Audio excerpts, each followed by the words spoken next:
Hello बच्चों, myself Subham Misra and once again I am welcoming you on my YouTube channel Physics and Motivation Hub, जहाँ पर आपको class 9 से लेके class 12 तक की सारे फिजिक्स के लेक्चर प्रोवाइड किए जाएंगे। लास्ट टॉपिक में हम लोगों ने डिस्कस किया था क्लास 12 के लेक्चर में इलेक्ट्रिक फील्ड की और उसकी प्रॉपर्टीज़ के बारे में। आज हम लोग उसके आगे का टॉपिक डिस्कस करते हैं जिसमें इलेक्ट्रिक डाइपोल मोमेंट और उसकी वजह से इलेक्ट्रिक डाइपोल की वजह से वेरियस पॉइंट्स पर इलेक्ट्रिक फील्ड का डेरिवेशन डिस्कस करेंगे। तो बिना किसी रुकावट के हम डायरेक्ट आते हैं अपने टॉपिक पर। ओके, तो इलेक्ट्रिक डाइपोल क्या होता है? तो वर्ड से अगर हम समझने की कोशिश करें तो डाइपोल का मतलब क्या हुआ? डाई का मतलब क्या होता है? टू, और पोल के मींस क्या होते हैं? किनारा। ठीक है, पोल का मींस क्या होता है? किनारा। तो यहाँ पर पोल का मींस किसी एज से नहीं है, यहाँ पर क्या है? टू और मोर चार्जेस की वजह से। तो अगर हमारे पास कोई एक ऐसा सिस्टम है जहां पर प्लस क्यू और माइनस क्यू, प्लस क्यू और माइनस क्यू कहने का मतलब कि एक पॉजिटिव चार्ज और एक negative charge, means same amount के चार्ज हों लेकिन अपोजिट नेचर के हों। अपोजिट नेचर की वजह से ही इसको क्या बोला मैंने? किनारा, क्योंकि प्लस और माइनस एक दूसरे के क्या हैं? जस्ट अपोजिट हैं। तो अगर कोई एक ऐसा सिस्टम है हमारे पास जहां पर दो इक्वल और अपोजिट चार्जेस कोई भी एक स्मॉल डिस्टेंसेस पर रखे गए हैं, ठीक है, तो उस सिस्टम को हम लोग क्या बोलते हैं? Electric dipole. तो इलेक्ट्रिक डाइपोल को हम लोग डिफाइन कर सकते हैं किस तरीके से? इट इज अ सिस्टम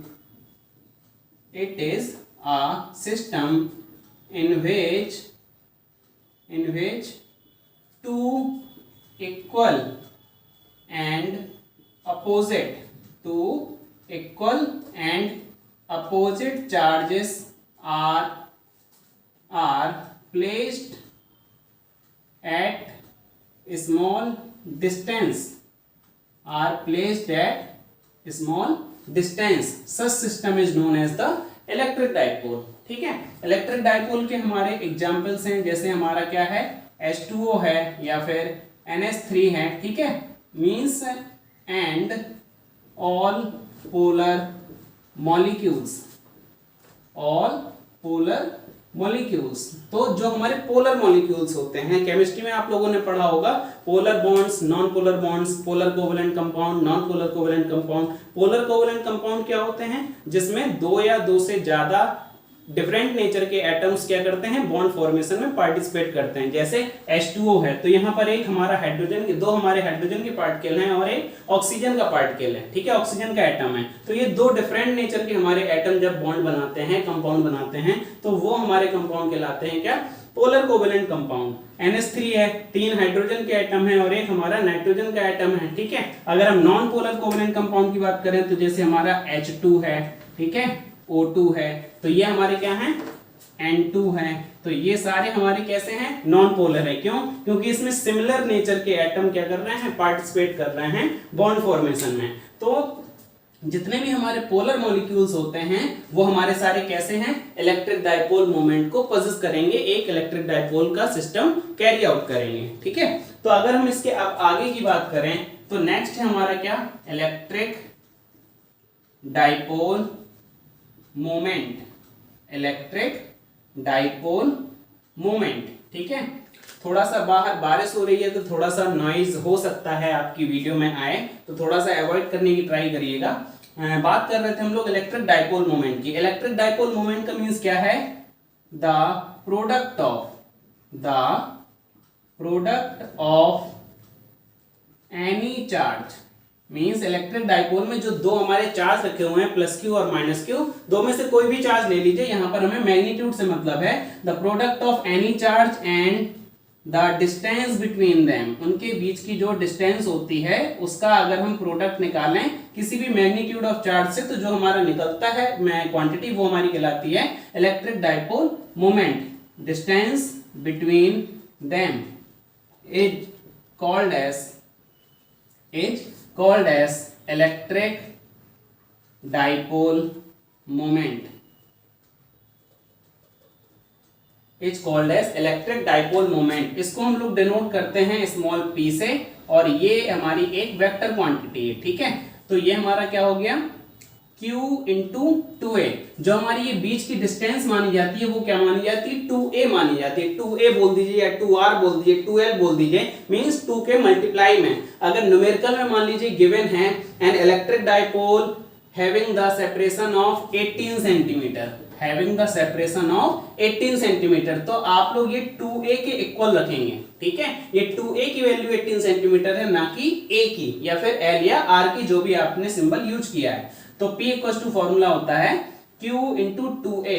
और इलेक्ट्रिक डाइपोल मोमेंट की जो डायरेक्शन होती है, डायरेक्शन का बहुत बड़ा खेल है आगे के डेरिवेशन में। तो डायरेक्शन जो होती है इलेक्ट्रिक डाइपोल मोमेंट की, वो हमेशा क्या होती है, negative charge to positive charge. Negative charge से पॉजिटिव चार्ज की तरफ इलेक्ट्रिक डाइपोल मोमेंट की डायरेक्शन काम करती है। और ये हमने लगा दिया इसके ऊपर एरो, मींस वेक्टर क्वांटिटी का ये सिंबल बन गया। ठीक है, तो चलिए अब इसके आगे का हम लोग डिस्कस करते हैं। नेक्स्ट टॉपिक है हम लोगों को क्या कैलकुलेट करना है, इलेक्ट्रिक डाइपोल की वजह से इलेक्ट्रिक फील्ड, इलेक्ट्रिक डाइपोल की वजह से इलेक्ट्रिक फील्ड कहां कहां पर हम लोगों को कैलकुलेट करना है। तो क्लास 12th में आपके 3 डेरिवेशन है। ठीक है, एक है उसका एक्सियल पॉइंट पर, एक है इक्वेटोरियल पॉइंट पर, और थर्ड है आपका किसी भी एट एनी पॉइंट। ठीक है, तो चलिए हम लोग डिस्कस करते हैं। फर्स्ट वाला हमारा electric field due to electric dipole at its axial position. ठीक है, जैसा कि वर्ड से भी पता चल रहा है, जैसा कि वर्ड से भी पता चल रहा है कि इलेक्ट्रिक फील्ड हमें एक्सियल पॉइंट पर निकालनी है। तो सबसे पहले हम लोग ये देख लेते हैं, electric field due to, heading है electric field due to dipole, means वही electric dipole at its axial position. Axial position पर इलेक्ट्रिक डाइपोल की वजह से इलेक्ट्रिक फील्ड क्या जनरेट होती है। तो अब पहले हम ये समझते हैं कि एक्सियल का मतलब क्या है। एक्सियल का मतलब क्या है कि एक ऐसी लाइन जो इलेक्ट्रिक डाइपोल को कंबाइन कर रही हो और वो क्या हो, इमेजिनरी हो। ठीक है, तो कंसीडर करते हैं, डायग्राम देखते हैं। डायग्राम में इस डेरिवेशन में डायग्राम को थोड़ा सा ध्यान से समझेंगे, क्योंकि अगर डायग्राम हम लोगों को क्लियर हो गया तो डेरिवेशन में बहुत ज्यादा हमारा लॉजिकल नहीं रह जाता है। ठीक है, देखते हैं। तो सपोज करिए कि ये हमारा रखा हुआ था -q चार्ज और ये रखा था हमारा +q चार्ज। इन दोनों को हमने क्या किया, मिला दिया। तो इनके बीच की जो डिस्टेंस होगी वो कितनी होगी, 2a हो गई। ठीक है, ये हमारा बन गया क्या, एक इलेक्ट्रिक डाइपोल। हम इसकी नेमिंग कर देते हैं a, और ये हमारा हो गया b। अब b पॉइंट की चाहे हम इस तरफ चले जाएं और चाहे हम a पॉइंट के लेफ्ट में आ जाएं, ये पूरी की पूरी लाइन क्या कहलाएगी, उसकी एक्सियल लाइन कहलाएगी। अब ये एक्सियल लाइन पर कोई भी पॉइंट ले लीजिए, एक्सियल लाइन पर कोई भी पॉइंट ले लीजिए, तो हमें उसी पॉइंट पर क्या निकालना है, इलेक्ट्रिक फील्ड निकालना है। तो सपोज करिए कि हमने यहां पर एक पॉइंट ले लिया, पॉइंट P, पॉइंट हमने P ले लिया, इसको हम रफ कर देते हैं। ठीक है, एक टाइम पर एक ही तरफ पर हम लोग कैलकुलेट करेंगे, और हमने इसका मिड पॉइंट मान लिया क्या, O। इलेक्ट्रिक डाइपोल का जो मिड पॉइंट है वो क्या है, O। और उसके मिड पॉइंट से जिस पॉइंट तक हमें क्या करना है, इलेक्ट्रिक फील्ड निकालना है, पॉइंट P तक, वहां तक की हमने डिस्टेंस क्या मान ली है, R मान ली है। वहां तक की डिस्टेंस कितनी हो गई, R हो गई। अब हमें पॉइंट P पर इलेक्ट्रिक डाइपोल की वजह से क्या निकालनी है, इलेक्ट्रिक फील्ड, और उसकी हमने डिस्टेंस मान ली इलेक्ट्रिक डाइपोल के मिड पॉइंट से उस पॉइंट तक की डिस्टेंस क्या मानी है, R मानी है। ठीक है, चलिए अब आते हैं डेरिवेशन पर। तो अगर हम लैंग्वेज के फॉर्म में लिखना चाहें तो लिख सकते हैं, क्या लिख सकते हैं, late AB is an electric dipole, AB is an electric dipole separated by 2a, and let P is the point at its axial line, axial position at which we have to calculate electric field। ठीक है, जहां पर हमको electric field calculate करनी है। ठीक है, तो हम क्या करते हैं, पहला नंबर पॉइंट निकालते हैं, क्या, electric field due to -q at point P। Minus Q charge की वजह से पॉइंट P पर इलेक्ट्रिक फील्ड। अब आपको पता है, हमने बताया था लास्ट टॉपिक में, लास्ट डेरिवेशन में हमने बताया था कि नेगेटिव चार्ज की वजह से इलेक्ट्रिक फील्ड क्या होती है, उसकी तरफ आती हैं, और पॉजिटिव चार्ज की वजह से इलेक्ट्रिक फील्ड क्या होती है, उससे दूर जाती हैं। तो अगर माइनस क्यू की वजह से पॉइंट P पर इलेक्ट्रिक फील्ड निकाल रहे हैं तो डायरेक्शन जो होगी वो क्या होगी, टुवर्ड्स PA। कितना हो जाएगा, टुवर्ड्स PA डायरेक्शन। तो हम यहाँ पर डायरेक्शन बना दें पॉइंट P से, तो इसको क्या लिखेंगे, E1। हम जो इलेक्ट्रिक फील्ड निकाल रहे हैं माइनस क्यू की वजह से, उसको हमने नाम क्या दे दिया, E1। इलेक्ट्रिक फील्ड का फॉर्मूला अप्लाई करते हैं, क्या लिखेंगे, 1/4πε0 Q अपॉन डिस्टेंस का स्क्वायर होता है अपॉन में, तो A से लेके P तक की डिस्टेंस, A से लेके P तक की डिस्टेंस कितनी हो जाएगी, R प्लस A, क्योंकि ये AO जो हो जाएगा वो भी A हो जाएगा, और BO जो है वो भी क्या हो जाएगा, A हो जाएगा। तो 1 अपॉन कितना लिखेंगे, PA का स्क्वायर, तो क्या हो जाएगा, R प्लस A का होल स्क्वायर। ठीक है, इसको इक्वेशन नंबर 1 नाम दे दीजिए, और डायरेक्शन जो होगी वो क्या होगी, टुवर्ड्स PA। ठीक है, मींस माइनस चार्ज की तरफ। ठीक है, पॉइंट नंबर 2 आप क्या करेंगे, electric field due to plus Q at P। Plus Q चार्ज की वजह से पॉइंट P पर इलेक्ट्रिक फील्ड अब हम लोग कैलकुलेट करते हैं, तो क्या करेंगे, उसको हमने बोल दिया क्या, E2 equals to formula 1/4πε0 Q upon distance का स्क्वायर। तो Q से लेके P तक की डिस्टेंस कितनी हो जाएगी, R में से अगर हमने क्या किया, A को सब्ट्रैक्ट कर दिया, तो डिस्टेंस क्या हो जाएगी, R minus A of whole square, और डिस्टेंस क्या हो जाए, इक्वेशन नंबर हमने मान लिया 2, और इसकी जो डायरेक्शन होगी वो क्या होगी, P से दूर की तरफ, मतलब along BP। टुवर्ड्स की जगह लिख दीजिए along BP।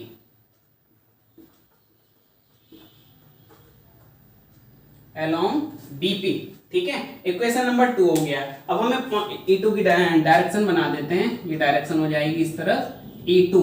अब हमें पॉइंट नंबर P पर हमें दो डायरेक्शन मिल रही हैं, एक E1 इस तरफ, एक E2 इस तरफ। ठीक है, तो अब हमें पॉइंट P पर अगर हमें नेट इलेक्ट्रिक फील्ड निकालनी है, तो नेट इलेक्ट्रिक फील्ड निकालने के लिए हम लोग क्या करेंगे, क्या लिखेंगे, E नेट। ठीक है, अब कई लोग क्या करेंगे, E2 माइनस E1 भी बता देंगे, E1 माइनस E2 भी बता देंगे। कैसे पता करें, सिंपल है, पॉइंट P पर अगर हमें दो डायरेक्शन मिल रही है कोई भी दो वेक्टर क्वांटिटी की, तो हमें क्या करना पड़ेगा, बड़े में से छोटा घटा दीजिए। तो अब हमें इक्वेशन 1 E1 और E2 में से पहले हम ये देखेंगे कि बड़ा कौन है, बड़ा हमारा होगा कौन, E2। क्यों, क्योंकि इसका न्यूमरेटर क्या है, छोटा है, यहाँ पर R minus A of whole square है, और यहाँ पर क्या था, R plus A of whole square, means denominator यहाँ पर छोटा है, यहाँ पर डिनोमिनेटर क्या है, बड़ा है। तो डिनोमिनेटर जब छोटा होगा तो हमें ओवरऑल क्वांटिटी क्या मिलेगी, बड़ी मिलेगी। तो हम E नेट इक्वल्स टू क्या लिखेंगे, E2 minus E1। E2 minus E1 की वैल्यू रखते हैं, तो E2 की अगर हम वैल्यू लिखें तो क्या लिखेंगे, 1/4πε0 Q अपॉन डिस्टेंस कितनी है, R minus A of whole square, minus क्या लिखेंगे, 1/4πε0 Q upon R plus A of whole square. ठीक है, ये हमारी आगे क्या, नेट इलेक्ट्रिक फील्ड। अब मैं ये थोड़ा सा रफ कर देता हूं ताकि इसके आगे का सॉल्व कर सकूं। तो अब हम इसमें क्या कॉमन ले सकते हैं, इसमें हम कॉमन ले सकते हैं क्या, Q अपॉन 4πε0 को हम लोग क्या ले सकते हैं, कॉमन ले सकते हैं। तो अगर हम कॉमन लेंगे तो ब्रैकेट के अंदर जो बचेगा वो भी मैं बताता हूं, बस देखिए, E नेट इक्वल्स टू लिखेंगे Q अपॉन 4πε0 को कॉमन ले लिया, तो ब्रैकेट में क्या बचेगा, 1 अपॉन R माइनस A का whole square upon minus 1 upon R plus A का होल स्क्वायर। ठीक है, अच्छा अब क्या करें, Q अपॉन 4πε0 लिखा, यहाँ पे ये A minus B A plus B, तो A minus B A plus B क्या होता है, A square minus B square, तो एलसीएम हमारा आ जाएगा कितना, R square minus A square. ये तो हो गया ब्रैकेट पे जैसे, लेकिन दोनों का स्क्वायर भी है, तो एक स्क्वायर यहाँ पर और लगा दीजिए। अब यहाँ पर क्या लिखेंगे, यहाँ पर आ जाएगा R माइनस A का ऑफ होल स्क्वायर से इसको कैंसिल आउट करेंगे तो क्या बचेगा, R प्लस A का whole square minus R minus A का होल स्क्वायर। फर्दर सॉल्व करते हैं। तो क्या लिखेंगे, q upon 4 pi epsilon naught bracket में, अब ये a प्लस बी का होल स्क्वायर लगाएंगे तो क्या लिखेंगे, R square plus A square plus 2ar minus का आर स्क्वायर आएगा, ये a माइनस बी और होल स्क्वायर है तो माइनस का ए स्क्वायर हो जाएगा, माइनस का ए स्क्वायर हो गया और प्लस का हो जाएगा कितना 2ar, क्योंकि माइनस 2ab होगा तो माइनस और माइनस क्या हो जाएगा, प्लस हो जाएगा, अपॉन में R minus A square, R square minus A square का होल स्क्वायर। अब ये माइनस का आर स्क्वायर ये कैंसिल, ए स्क्वायर से ये ए स्क्वायर कैंसिल, ऊपर हमारे पास क्या बचा, एप्सिलॉन नॉट, ऊपर क्या बचा 4ar और अपॉन में क्या बचा R square minus A square का होल स्क्वायर। ठीक है, इसको देखते हैं क्या लिखेंगे, q upon 4 pi epsilon naught. अब 4ar को हम लोग क्या लिख सकते हैं, 2 इंटू 2ar लिख सकते हैं, 2 इंटू 2 करेंगे तो 4 आ जाएगा, ब्रैकेट में क्या बचा R square minus A square का होल स्क्वायर। अब q into 2a, q into 2a को अभी हमने क्या बताया था, p लिख सकते हैं, तो q इंटू 2a को हम क्या लिख देंगे p, तो यहाँ पे क्या हो जाएगा p इंटू, यहाँ पे कितना बचेगा 2r, p into 2r upon में क्या हो गया 4 pi epsilon naught R square minus A square का होल स्क्वायर। ठीक है, तो ये हमारा फॉर्मूला आ गया कहां पर, ई नेट, या फिर उसी को बोल सकते हैं क्या, ई एक्सीएल। अब यहाँ पर एक हम केस कंसीडर करेंगे, केस क्या कंसीडर करेंगे, अगर r की वैल्यू a के कंपैरिजन में बहुत बड़ी है, अगर r की वैल्यू a के कंपैरिजन में बहुत बड़ी है तो यहाँ पर हम साइड में लिख देते हैं, क्या लिखेंगे, if r is very very greater than a, अगर r की वैल्यू a से बहुत ज्यादा बड़ी होगी तो क्या करेंगे हम, R square minus A square था तो ए स्क्वायर के टर्म को क्या करेंगे, नेग्लेक्ट करेंगे, तो क्या हो जाएगा आर स्क्वायर का होल स्क्वायर, तो क्या बन जाएगा आर टू द पावर 4, तो ई नेट इक्वल टू कितना हो जाएगा 2pr upon 4 pi epsilon naught into R to the power 4, आर से ये एक आर कैंसिल होगा, ई एक्सियल लिख देते हैं हम उसको, मींस एक्सियल पॉइंट पर, तो क्या लिखेंगे 2p upon 4 pi epsilon naught R cube.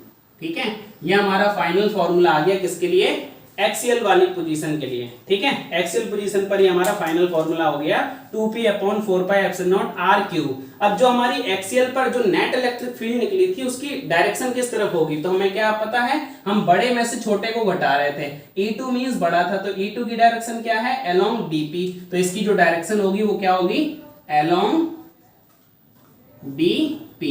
तो ये हमारा डेरिवेशन था इलेक्ट्रिक डाइपोल की वजह से electric field eight its axial position. Next वाले डेरिवेशन में अब हम लोग डिस्कस करेंगे इलेक्ट्रिक फील्ड निकालेंगे इलेक्ट्रिक डाइपोल की वजह से कहां पर, उसकी इक्वेटोरियल पोजीशन। ठीक है, ओके, तो कैलकुलेट करते हैं electric field due to dipole at its equatorial position. तो पहले अगर हम लोग इसका डायग्राम देख लें, डायग्राम कैसा बनेगा, सपोज करिए कि ये आपके पास एक इलेक्ट्रिक डाइपोल था। ठीक है, यहां पर सपोज करिए ये पॉइंट आपने ए मान लिया, ये पॉइंट आपने बी मान लिया। ठीक है, यहां पर माइनस क्यू चार्ज को रखा और यहां पर प्लस क्यू चार्ज को रखा। ठीक है, अब इक्वेटोरियल पोजीशन क्या कहलाती है, मींस ए पॉइंट से और बी पॉइंट पर हम इसका एक क्या ड्रॉ करेंगे, एक हम इसका एक परपेंडिकुलर बाइसेक्टर ड्रॉ कर दीजिए, परपेंडिकुलर बाइसेक्टर ड्रॉ किया, तो जब परपेंडिकुलर बाइसेक्टर ड्रॉ करेंगे तो इस पर जो भी आप पॉइंट ले लेंगे वो उसका क्या कहलाएगी इक्वेटोरियल पोजीशन। चाहे आप ये वाला पॉइंट ले लीजिए, चाहे ये ले लीजिए, चाहे यहां ले लीजिए, चाहे यहां ले लीजिए, और क्यों, क्योंकि वो ए से इस वाले पॉइंट की डिस्टेंस देखें चाहे बी से इस वाले की देखें, वो डिस्टेंस हमेशा क्या रहेंगी, इक्वल ही रहेंगी। ठीक है, तो हम लोगों ने कंसीडर कर लिया, हम नीचे वाले को रफ कर देते हैं। ठीक है, क्योंकि हम एक टाइम पर एक ही तरफ को डिस्कस करेंगे और मैक्सिमम बुक में ऊपर को ही कंसीडर करके दिखाया गया होगा। ठीक है, तो हमने सपोज किया कि ये वाला पॉइंट हमारा था एक पॉइंट जो कि इसकी इक्वेटोरियल पॉइंट को डिनोट कर रहा था, तो हमने इसको क्या किया, मिला दिया, इसको हमने इससे मिला दिया और ये पॉइंट मान लिया हमने क्या P। अब हमें पॉइंट P पर हमें इलेक्ट्रिक फील्ड कैलकुलेट करनी है A और B की वजह से, इनके बीच की डिस्टेंस जो होगी वो कितनी होगी 2a। ठीक है, ये पॉइंट हमने इसका जो मिड पॉइंट है वो हमने क्या मान लिया O, तो ये हमारी डिस्टेंस क्या हो जाएगी A हो जाएगी और ये वाली भी डिस्टेंस कितनी हो जाएगी A हो जाएगी। ठीक है, ये बीच में हमारा कैसा बनेगा 90 डिग्री बनेगा क्योंकि वो परपेंडिकुलर बाइसेक्टर था। अब क्योंकि AP की डिस्टेंस और BP की डिस्टेंस क्या है, दोनों सेम है, इसका मतलब कि हमारे पास जो ये वाला एंगल होगा वो एंगल भी क्या होगा, इक्वल ही होगा। ये एंगल भी कितना हो जाएगा, थीटा हो जाएगा। इस एंगल को भी हमने क्या मान लिया, थीटा मान लिया, ठीक है। और ये वाला एंगल हमारा, उसकी खैर नीड नहीं पड़ेगी। चलिए आप वापस आते हैं, और हमने जो पॉइंट P की जो डिस्टेंस मानी पॉइंट नंबर O से, ठीक है, मींस डायपोल के मिड पॉइंट O से पॉइंट नंबर P की डिस्टेंस, तो वो हमने क्या मान ली, OP की डिस्टेंस हमने क्या मान ली, R। OP की डिस्टेंस हमने क्या मान ली, R मान ली, ठीक है।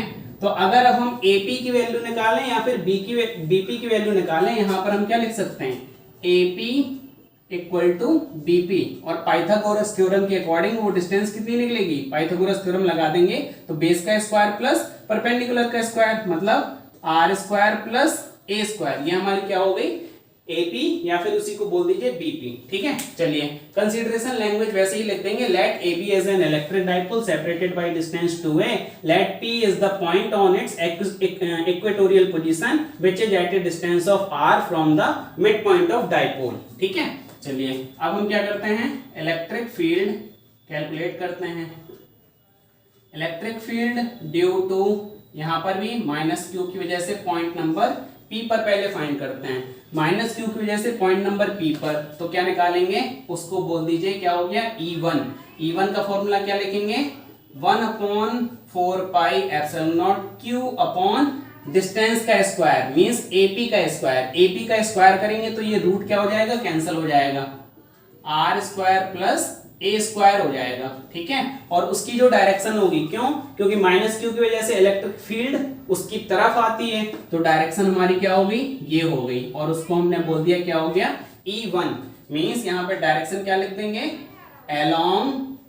along क्या लिख देंगे, PA, along PA। अब हम निकालते हैं क्या, electric field due to plus Q at P, plus Q की वजह से electric field point number P पर, तो सेम फॉर्मूला लगाएंगे, उसको हमने बोल दिया क्या, E2। तो E2 इक्वल टू क्या लिखेंगे, 1/4 पाई epsilon not, 1/4 pi epsilon not Q upon distance का स्क्वायर, तो B से लेके P तक की डिस्टेंस भी क्या है, root R square plus A square, और फॉर्मूले में इलेक्ट्रिक फील्ड के स्क्वायर होता है, तो ये भी क्या हो जाएगा, स्क्वायर, तो रूट कैंसिल होके क्या हो जाएगा, R square plus A square, ठीक है। और इसकी जो डायरेक्शन होगी, इसकी डायरेक्शन जो होगी along BP मींस BP से बाहर की तरफ, ठीक है। तो हमने इसको इस तरीके से बना दिया, ये हो गया हमारा कौन, E2, और ये हो गया हमारा E1। तो इस डायग्राम को हम थोड़ा सा यहां पर अलग से बनाते हैं, तो ये हमारा हो गया क्या, E2, और ये हमारा क्या हो गया, E1। अब हम निकालते हैं क्या, बीच का एंगल, ठीक है। तो बीच का एंगल क्या होगा, ये हमारा ट्रायंगल का क्या है, एक्सटीरियर एंगल है, तो ये वाला एंगल कितना हो जाएगा, 2 theta. The exterior angle of a triangle is the sum of two its interior angle, दो इंटीरियर एंगल का टोटल कितना है, 2 थीटा। तो ये हमें पता चल गया कितना है, 2 थीटा। अगर अब हम AB के एक पैरेलल एक लाइन ड्रॉ कर दें, AB के पैरेलल हमने क्या किया, एक लाइन ड्रॉ कर दी, मींस हमने एक लाइन यहां पर ड्रॉ कर दी, ये वाली, ठीक है। तो ये क्या होगा, अगर ये एंगल थीटा है तो ये वाला एंगल भी कितना हो जाएगा, थीटा, क्योंकि अगर ये लाइन पैरेलल है AB के, तो ये कौन सा एंगल बन जाएगा, अल्टरनेटिव एंगल। तो हमें ये ऊपर वाला पता चल गया क्या, थीटा, और नीचे वाला भी कितना हो जाएगा, थीटा। तो इसको मैं थोड़ा सा साफ करके बना देता हूं, ठीक है। तो ये हमारा क्या हो जाएगा, ये इस तरीके का डायग्राम हमें मिल गया, ये एंगल हो गया हमारा थीटा, और ये वाला एंगल भी क्या हो गया, थीटा, ठीक है। और ये वाला पॉइंट हमारा कौन सा था, पॉइंट नंबर P था। अब इलेक्ट्रिक फील्ड जो है वो वेक्टर क्वांटिटी है और एक एंगल पर सब्स्टिट्यूट हो रही हैं, तो इसके वेक्टर काम कर सकते हैं, मींस इसके रेक्टेंगुलर कंपोनेंट काम कर सकते हैं। तो हमने एक इसका परपेंडिकुलर कंपोनेंट E2 का ऊपर चला गया और E1 का परपेंडिकुलर कंपोनेंट नीचे हो गया। तो E1 का जो हॉरिजॉन्टल कंपोनेंट होगा वो क्या हो गया, E1 cos थीटा, और E2 का हॉरिजॉन्टल कंपोनेंट क्या हो गया, E2 cos थीटा, ठीक है। और ये परपेंडिकुलर क्या हो जाएगा, E2 sin थीटा, और यहां पर क्या हो जाएगा, E1 sin थीटा, ठीक है। अब पॉइंट नंबर P पर 4 इलेक्ट्रिक फील्ड काम कर रही हैं, E2 sin theta, E1 sin theta, E1 cos theta और E2 cos थीटा। लेकिन E2 cos थीटा और E1 cos थीटा की डायरेक्शन सेम तरफ है, इसका मतलब ये दोनों क्या हो जाएंगी, ऐड हो जाएंगी। लेकिन E2 sin थीटा और E1 sin थीटा, तो दोनों इक्वेशन से अगर देखें, इक्वेशन नंबर 1 और इक्वेशन नंबर 2, दोनों का मैग्नीट्यूड कैसा है, सेम है, q upon 4 pi epsilon not r square plus a square, q upon 4 pi epsilon not r square plus a square. तो E2 sin थीटा और E1 sin थीटा दोनों की डायरेक्शन कैसी है, अपोजिट है, और दोनों ही कैसे हैं, इक्वल भी हैं। तो ये क्या हो जाएंगे, कैंसल आउट। तो नेट इलेक्ट्रिक फील्ड जो हमको मिली, net electric field at P, क्या लिख देंगे, E नेट इक्वल्स टू, ये दोनों क्या हो जाएंगे, ऐड हो जाएंगे, तो क्या लिख देंगे, E1 cos theta plus E2 cos theta. तो ये कितना हो जाएगा, E1 और E2 क्योंकि बराबर है, यहां से देख सकते हैं इक्वेशन 1 और इक्वेशन 2 से, तो E1 की जगह अगर E2 लिखेंगे तो हमारे पास क्या हो जाएगा, 2E2 cos थीटा, या फिर E2 की जगह E1 लिखेंगे तो 2E1 cos थीटा हो जाएगा। बात तो वही है, सेम ही है। अब देखिए 2E2 की वैल्यू रखते हैं, E2 की वैल्यू कितनी है, Q upon 4 pi epsilon naught R square plus A square, R square plus A square into, अभी इसमें cos थीटा बचा हुआ है, cos थीटा। तो इस वाले ट्रायंगल में, ट्रायंगल PAO में अगर हमने cos थीटा लगा दिया तो cos थीटा क्या होता है, बेस अपॉन हाइपोटेनस। तो बेस कितना है उसका, a, तो a अपॉन कितना हो जाएगा, root R square plus A square, और root R square plus A square को क्या लिख सकते हो, R square plus A square की पावर 1/2। अब डिनोमिनेटर में R square plus A square, R square plus A square की पावर 1/2, ये दोनों पावर्स क्या हो जाएंगी, ऐड हो जाएंगी। तो हमारे पास जो ई नेट निकलेगा, ई नेट कितना हो जाएगा, ई नेट हो जाएगा Q upon 4 pi epsilon not into, यहीं पे इसको कन्वर्ट कर लेते हैं, अच्छा ठीक है, Q into 2a, Q into 2a को हम डायरेक्ट क्या लिख सकते हैं, P, सबको पता है इलेक्ट्रिक डाइपोल मोमेंट, अपॉन में क्या बचा, 4 पाई एप्सिलॉन नॉट, और ये क्या हो जाएगा, R square plus A square की पावर 3/2, कितना हो जाएगा, 3/2। तो ये हमारा फॉर्मूला आ गया इक्वेटोरियल पर। अब यहां पर अब हम एक केस दोबारा कंसीडर करेंगे, क्या अगर r की वैल्यू a से क्या है, बहुत ज्यादा बड़ी हो गई, r की वैल्यू क्या हो गई, a से बहुत ज्यादा अगर बड़ी हो गई, तो हम लोग क्या लिखेंगे, if r is very very greater than a, तो क्या लिखेंगे, p अपॉन 4 पाई, जो हमको मिलेगा वो क्या हो जाएगा, p upon 4 pi epsilon naught R square plus A square, R square A square को क्या कर देंगे, नेग्लेक्ट कर देंगे, तो ए स्क्वायर का टर्म नेग्लेक्ट होगा, तो यहाँ पर क्या हो जाएगा, आर स्क्वायर की पावर 3/2। अब ये 2 से ये 2 कैंसिल होगा, तो E इक्वेटोरियल, ठीक है, E इक्वेटोरियल कितना आ गया, p upon 4 pi epsilon naught R cube, ठीक है, ये हमारी आ गई क्या, इक्वेटोरियल पोजीशन पर। और ई एक्सियल हमारी क्या निकली थी, 2p upon 4 pi epsilon naught R cube, ठीक है। तो आप अगर देखोगे तो p upon 4 pi epsilon naught R cube को आप क्या लिख सकते हो, ई इक्वेटोरियल। तो अगर हम ये वाली इक्वेशंस को देखें तो क्या लिख सकते हैं, E axial equal to 2 times E equatorial, ठीक है। इस पर डायरेक्ट हमारे कई बार क्वेश्चन पूछ लेता है वो डायग्राम एग्जाम में 1 से 2 नंबर में डायरेक्ट इस पर बेस, तो आपको पूरा डेरिवेशन करने की नीड ही नहीं है, आप डायरेक्ट फॉर्मूले पर वैल्यू रखिए और हमारा फाइनल आंसर निकल आएगा। तो आज की वीडियो में हम लोगों ने डिस्कस किया इलेक्ट्रिक डाइपोल, उसकी प्रॉपर्टीज और उसकी वजह से 2 पॉइंट्स पर इलेक्ट्रिक फील्ड, एक इक्वेटोरियल पोजीशन पर और एक एक्सियल पोजीशन पर। अगर आपको ये डेरिवेशन समझ में आया हो, आपको ये वीडियो अच्छी लगी हो, तो प्लीज लाइक जरूर करिएगा। वीडियो बनाने में दोस्तों बहुत मेहनत लगती है, एक लाइक तो बनता है। Thank you.